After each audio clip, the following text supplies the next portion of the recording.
ਅੱਲੋ ਤੁਸੀਂ ਮੈਨੂੰ ਸਾਰਿਆਂ ਨੂੰ ਲਤੀਫੇ ਸੁਣਾਉਂਦੇ ਰਹਿ ਲੈ ਯਾਰ।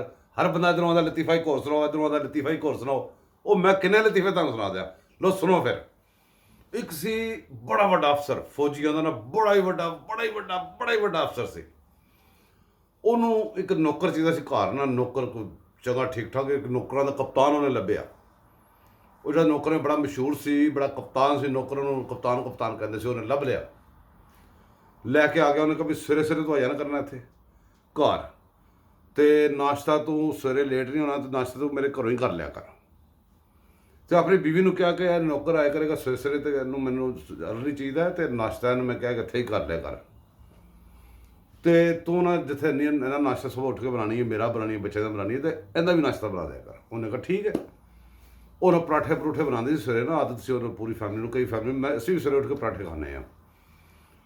ਉਹਨੇ ਜਨਾਬ ਪਰਾਠੇ ਬਣਾਉਣੇ ਸ਼ੁਰੂ ਕਰਤੇ, ਤੇ ਨੌਕਰ ਆ ਕੇ ਬਹਿ ਜਾਵੇ ਕਰੇ ਉੱਥੇ। ਉਹ ਜਨਾਬ ਉਹ ਪਰਾਠੇ ਲਾਈ ਜਾਵੇ, ਪੁੱਛੇ ਹੋਰ, ਕਵੇ ਹਾਂਜੀ ਹੋਰ, ਹੋਰ ਹਾਂਜੀ ਹੋਰ, ਹੋਰ ਹਾਂਜੀ ਹੋਰ। ਉਹ ਖਾਈ ਜਾਵੇ, ਉਹ ਬਣਾਈ ਜਾਵੇ, ਖਾਈ ਜਾਵੇ। ਉਹਨਾਂ ਨੇ ਬੰਦੇ ਦਾ ਯੂਨੀਫਾਰਮ ਵੀ ਤਿਆਰ ਕਰਨਾ, ਉਹਨੇ ਬੱਚਿਆਂ ਦਾ ਯੂਨੀਫਾਰਮ ਵੀ ਤਿਆਰ ਕਰਨਾ, ਬੱਚਿਆਂ ਨੂੰ ਸਕੂਲ ਵੀ ਭੇਜਣਾ ਹੈ, ਨਾਸ਼ਤਾ ਵੀ ਸਾਰਿਆਂ ਨੂੰ ਕਰਾਉਣਾ ਹੈ। ਉਹ ਜਨਾਬ ਐਸੇ ਚੱਕਰ ਹੀ ਲੱਗ ਗਈ ਕਿ ਜੇ ਉਹਨੂੰ ਪਕਾਈ ਜਾਵੇ, ਉਹ ਖਾਧੀ ਜਾਵੇ। ਉਹਨੇ ਜਨਾਬ ਗੱਲ ਕੀਤੀ ਅਫਸਰ ਨਾਲ, ਆਪਣੇ ਬੰਦੇ ਨਾਲ, ਆਪਣੇ ਖਾਮਦ ਨਾਲ, ਕਿ ਜਨਾਬ ਇਹ ਬੰਦੇ ਨੂੰ ਸਮਝਾਓ ਕਿਹੜਾ ਨੌਕਰ ਕਿੱਥੇ ਚੁੱਕ ਲਿਆ ਜੇ, ਇਹਨੇ ਕੱਖ ਨਹੀਂ ਛੱਡਿਆ ਘਰ ਦਾ। ਆਟੇ ਮੁਕਾਤੇ, ਚੀਨੀਆਂ ਮੁਕਾਤੀਆਂ, ਹਰ ਸ਼ੈ ਮੁਕਾਤੀ ਇਹਨੇ, ਘਰ ਦੀ ਰਾਸ਼ਨ ਨਹੀਂ ਲੱਭਦਾ ਪਿਆ। ਉਹ ਹੁਣ ਬੜਾ ਸਮਝਦਾਰ ਬੰਦਾ ਸੀ, ਤੁਹਾਨੂੰ ਪਤਾ ਅਫਸਰ ਵੱਡੇ ਸਮਝਦਾਰ ਹੁੰਦੇ ਨੇ। ਉਹਨਾਂ ਨੂੰ ਪਿਆਰ ਨਾਲ ਬੁਲਾਇਆ, ਉਹਨੇ ਕਿਹਾ ਬੈਠ ਤੇ ਮੈਂ ਤੇਰੇ ਨਾਲ ਗੱਲ ਕਰਨੀ ਹੈ। ਕਰੋ ਜੀ। ਉਹਨੇ ਕਿਹਾ ਬੱਚਿਆ ਗੱਲ ਇਸ ਤਰ੍ਹਾਂ ਹੈ ਕਿ ਅੱਲਾ ਮੀਆਂ ਨੇ ਢਿੱਡ ਦੇ ਵਿੱਚ 3 ਖਾਨੇ ਬਣਾਏ ਹੁੰਦੇ ਨੇ। ਸੁਣਾਉਣ ਦਾ ਤਰੀਕਾ ਸੀ, ਇੱਕ ਖਾਨਾ ਹੁੰਦਾ ਸਾਹ ਲੈਣ ਵਾਸਤੇ, ਇੱਕ ਹੁੰਦਾ ਰੋਟੀ ਛੋਟੀ ਪਾਉਣ ਵਾਸਤੇ, ਇੱਕ ਹੁੰਦਾ ਪਾਣੀ ਵਾਸਤੇ।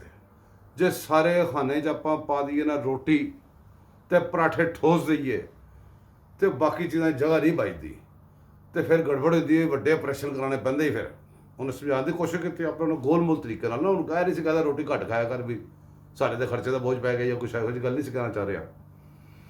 ਉਹ ਨੌਕਰ ਜਨਾਬ ਉਹਨੂੰ ਨਾ ਬਿਗ ਬੌਸ ਨੂੰ ਸਿੱਧਾ ਹੋ ਗਿਆ। ਉਹਨੇ ਕਿਹਾ ਸਾਹਿਬ ਜੀ ਮੇਰੀ ਸੁਣੋ ਗੱਲ ਸਿੱਧੀ ਤਰ੍ਹਾਂ, ਅਸੀਂ ਗਏ ਬੰਦੇ ਸਿੱਧੇ ਸਾਦੇ, ਇਹ ਖਾਣੇ ਖੂਨੇ ਅਸੀਂ ਕੋਈ ਨਹੀਂ ਜਾਣਦੇ ਜੇ। ਅਸੀਂ ਰੋਟੀ ਖਾਂਦੇ ਹਾਂ ਇਹ ਕੰਨਾਂ ਤੱਕ, ਇਹ ਭਰ ਦਿੰਦੇ ਹਾਂ ਸਾਰੀ। ਪਾਣੀ ਪੀਂਦੇ ਹਾਂ ਔਰ ਥੋੜ੍ਹੀ ਬਹੁਤ ਚੀਤਾ ਚੋਤਾ ਹੁੰਦੀਆਂ ਵਿੱਚ ਲੰਘ ਲੁੰਘ ਜਾਂਦਾ ਹੈ। ਬਾਕੀ ਰਹਿ ਗਿਆ ਸਾਹ। ਸਾਹ ਜਾਣੇ ਤੇ ਅਮਰੀਕਾ ਜਾਣੇ, ਜਿਹਨੇ ਮੈਨੂੰ ਘੱਲਿਆ ਅਮਰੀਕਾ ਮੁਰਦਾਬਾਦ, ਪ੍ਰੋਟੋਡੇ ਕੋ ਨਾ ਮਨਜ਼ੂਰ। ਉਹਨੇ ਰੌਲਾ ਪਾ ਦਿੱਤਾ, ਉਹਨੂੰ ਫਿਰ ਨੌਕਰ ਨੂੰ ਕੱਢਣਾ ਪਿਆ ਬਾਹਰ ਕਰੋ।